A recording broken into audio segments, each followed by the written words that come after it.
Hey everyone, my name is Mohammed and this is Andrew. And welcome back to a special episode of Bare Bones Physiology featuring our guest, Sonia Vovan, a concussion and vestibular physiotherapist and a Ph.D. candidate at York University. This special edition of our podcast is dedicated to featuring some of the experts in the field of exercise physiology and rehabilitation.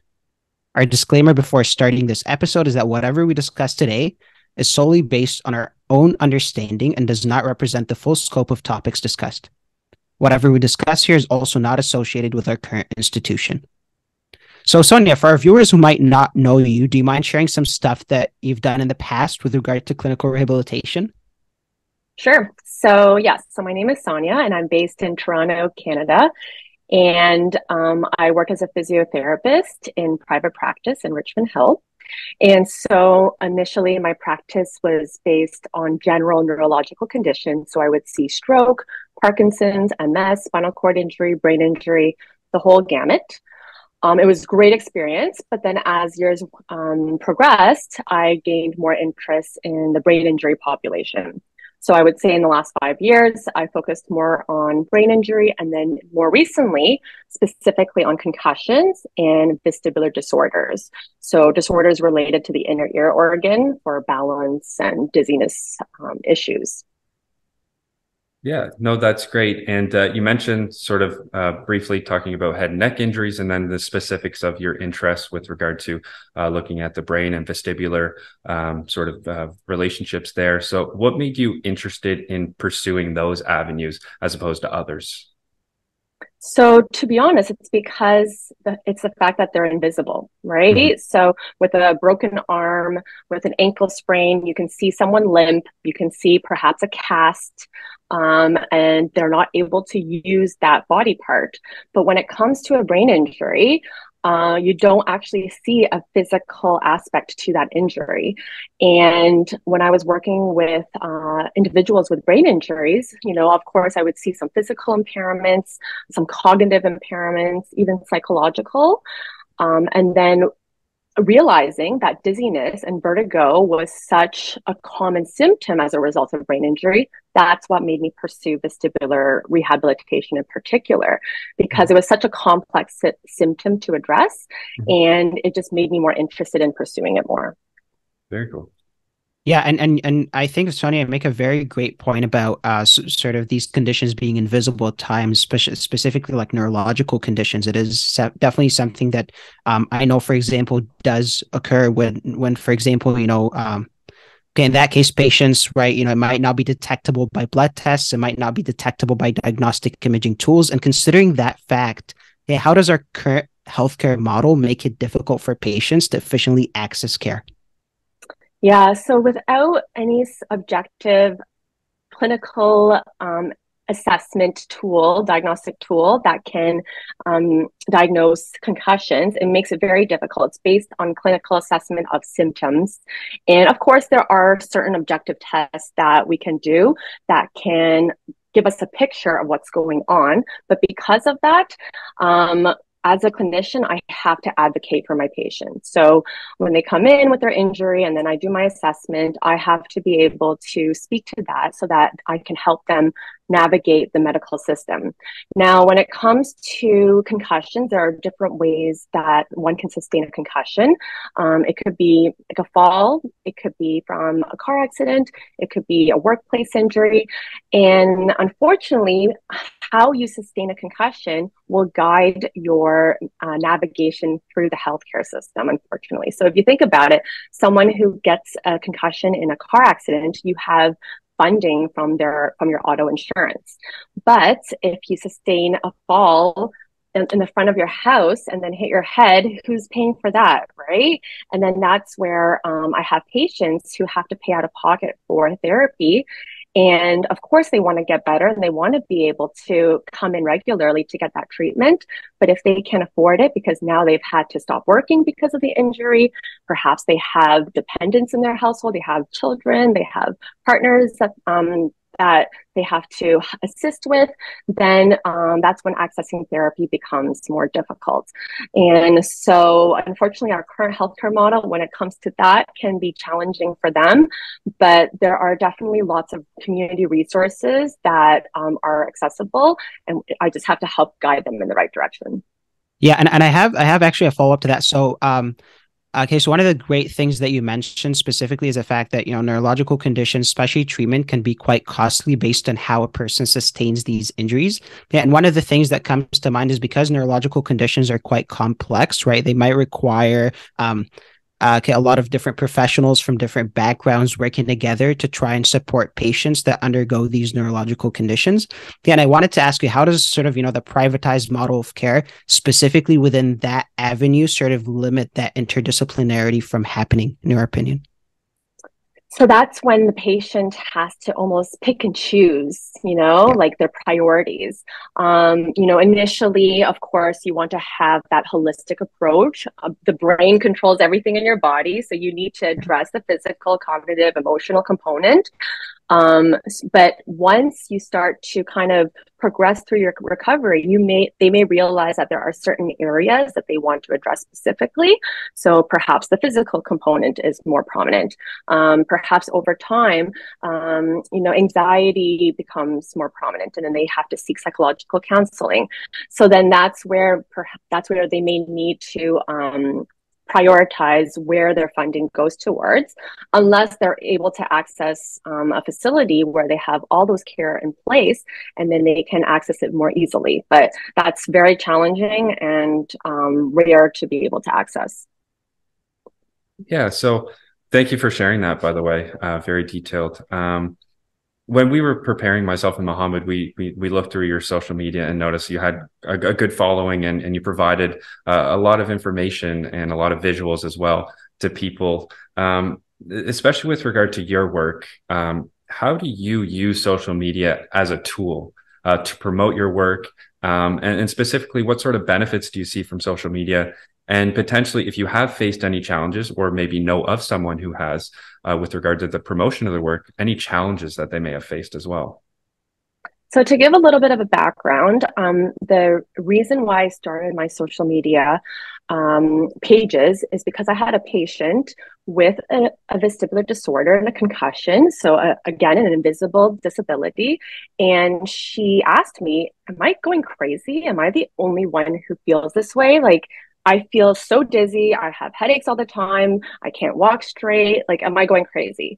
And I wanted to tell her, no, you're not. Obviously, this is my job. I have hundreds of patients who have what you have, but it's difficult to be able to really explain that extent to a patient. Mm-hmm. So I wanted to be able to share to others that they're not the only ones going through what they're going through, right? It's not all in your head, which is my Instagram handle.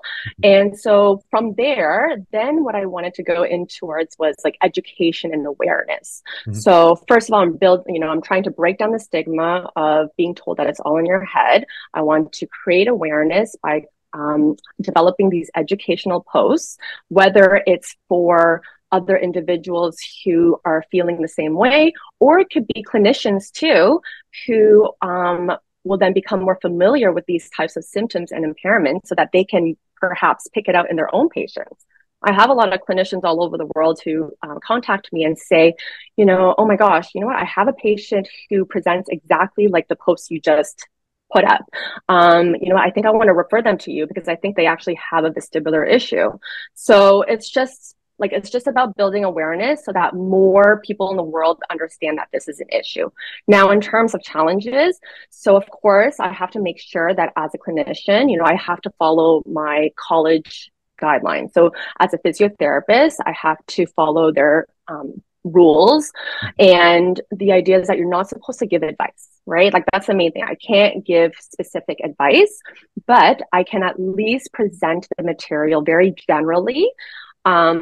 Just so at least, again, it's into awareness, right? It's made into other people's awareness. Then from that information, if they want to pursue treatment because of that, then they'll have to come in officially to see me for treatment. So that's a challenge. You have to word your post carefully so that it's not diagnostic. And for those who want to pursue it, I would say honestly, be natural, right? Like don't force yourself to post something just because you think that that is the trend or that's a topic of the moment. Yeah. You know, I base all my posts on like actual patient interactions. So, you know, if I had a patient yesterday that was speaking to me about having dizziness with neck movements, then I'm like, oh, you know, that's a good idea for a post. And so that's what I'll do the next day. So I think as long as you're authentic and genuine, then you'll have followers who will feel that and listen to that and then continue to follow you for that reason. Yeah, I think you took the right approach with it for sure. And just speaking about it there as well, like you talked about, you know, being able to connect with other people within the field around the world. You know, that's such a cool concept that social media has allowed so many people in so many different avenues of work. And I think that's one of the benefits of social media if used correctly, which obviously you certainly have. So kudos to you there. Absolutely, absolutely, and I think that really shows that you're sort of, you know, engaged with so many sort of aspects of the field of neurorehabilitation, and I think, you know, my next question to you is okay, something specifically in relation to you choosing to pursue research. So, seeing that you've had an extensive level of experiences with patients in clinical settings, what made you specifically choose to sort of, you know, be a PhD candidate and to pursue research in particular? Yeah, sure. So just to clarify, I'm still a PhD student because I'm in my first year. But yeah, so, you know, having worked with patients for so many years, I noticed that there were gaps in the research. So, you know, an issue would arise, and I would look into the literature to see if there was some guidance on how I can provide the most evidence-based practice techniques and approaches. And I noticed that gaps, you know, for example, when it came to gender, right? So how to treat a male compared to a female after a concussion with certain types of issues. So that's where my interest came in pursuing research. And in particular, my focus is on vestibular integration when it comes to multi-sensory motor integration following a concussion. And that I also noticed that there was some gaps in the literature there. So I figure, you know, with my background, my clinical experience, I could kind of carry that forward now into my research. And then now that I'm in the research, I can try to find ways to bring that back and translate that knowledge to other clinicians who can use that more effectively. So you touched on it briefly. Go ahead, Mohammed, if you have something. No, absolutely. Yeah. Okay, so something that comes to mind really is, you know, you mentioned gaps that exist in the research, but another thing is that sort of, you know, these gaps mainly exist because sort of, you know, professors or researchers chose to research on certain topics and ask certain questions, but not others. And I want to ask, you know, why do you think that maybe, you know, certain principal investigators, professors, researchers chose to ask certain questions without sort of referring back or going back to these practical clinical settings to make sure that they're asking the right questions? Yeah, why do you think that happened? You know what? It could just be that when they pursue a topic, they really dig deep into it. They have kind of tunnel vision. You become an expert in one topic and you just become so good at it. You just want to continue to pursue it. But I have to say that what's great about a lot of researchers that I'm working with now is that they are using clinicians. They're collaborating with clinicians more now, right? So a lot of these research institutes are collaborating with clinicians who may not be doing research like I am, but they're just working in hospitals or working out in the community, and they're using their feedback more now. They're finally understanding that that's important and a significant perspective on their research. So I think it's just like, you know, once you go into research, you kind of go into your silo, right? But I think a lot more collaboration is happening now. That's great. And I guess you speak about the collaboration aspect, and this is certainly an aspect that you probably have a strong opinion on. And I think a lot of people do, is how can we mobilize a lot of that knowledge that we learn with regard to academia and research and pull it out and apply it to the practical settings. And you speak on the collaborations that some researchers are making with sort of, you know, outside clinicians. Do you think that's a way or a potential way that we can sort of translate that knowledge? Or do you think there's anything else that we could also do to make it a little bit more efficiently so it is more practically used? Yeah, so I think it's the way that the information's presented, right? Like being a clinician and then now going to research and I'm reading all these articles, and to me it's all like mumbo jumbo, right? It's like, okay, that's great. You found all these things, but what does it mean, right? Mm-hmm. So how do you take that data now that you analyzed and then take that so that it's more digestible to a clinician who works full time, doesn't have time to read all these articles, right? Mm-hmm. I'm thinking like I would have never had time to read all these articles that I am now if I was still a clinician working full time. Yeah. How can you take that information, make it easy for them to digest, and then they can use like specific action points from these articles and from these like these studies that are being done so that they can actually apply it. And so I think what's really important are conferences, right? So conferences, a lot of researchers go, they present their work, but then how do we get more clinicians to be involved in those conferences so that those would be good areas where they can kind of, interact and collaborate with researchers and see and disseminate all that information into clinical practice. So again, it's about finding the strengths in each area and then kind of taking advantage of that so that they can work well together. Definitely. Certainly. Yeah. And I think from our conversation, sort of, seeing all the unique clinical and research experiences that you've had and all these things are really, really fascinating. Okay, so where do you see your unique clinical and research experiences sort of going into the future? So, in terms of future plans in like 5 years from now, 10 years from now, that kind of thing. I know I love that question because if you asked me that when I first started working as a physiotherapist, like where would you be 5, 10 years from now? I would have never said that I would have gone into research. Never. No, I would have never said that. So I think I have to say that I don't know, right? And I think I'd like that idea because then it kind of leaves my opportunities open, right? I know I have the clinical experience. Now I'm developing skills as a researcher, all those technical skills when it comes to data analysis and being able to critically analyze, research. And what can I do with that afterwards? I don't know, but I want to still be able to help my patient population, but maybe not in a one-on-one type of interaction where I'm working with patients in the office and helping them with their direct, issues. Maybe I'll help them more on a grander scale, right? I'll take a bigger picture and help and see if I can help with, I don't know, policy or consulting or who knows, Yeah. but I want to leave my options open. Yeah, it definitely opens up a lot of your doors. And in speaking to sort of like 5 years ago, if you asked, where you're going to be, even myself right now, and I'm sure Mohammed can speak to it, it's just like 5 years from now, your guess is as good as ours, right? Like we're just living in the moment and hopefully things are sort of aligning and steps are you're sort of taking it day by day almost. Exactly. And and you don't want to close off like I don't want to be like a negative Nancy, but you don't want to also like set your hopes high and then not be able to achieve them. And then when you go a different path, you think it's not what I wanted to do, right? But what if you were meant to do that, right? Yeah. So you never know where you may end up, and I think having that open road is exciting. Absolutely. Definitely.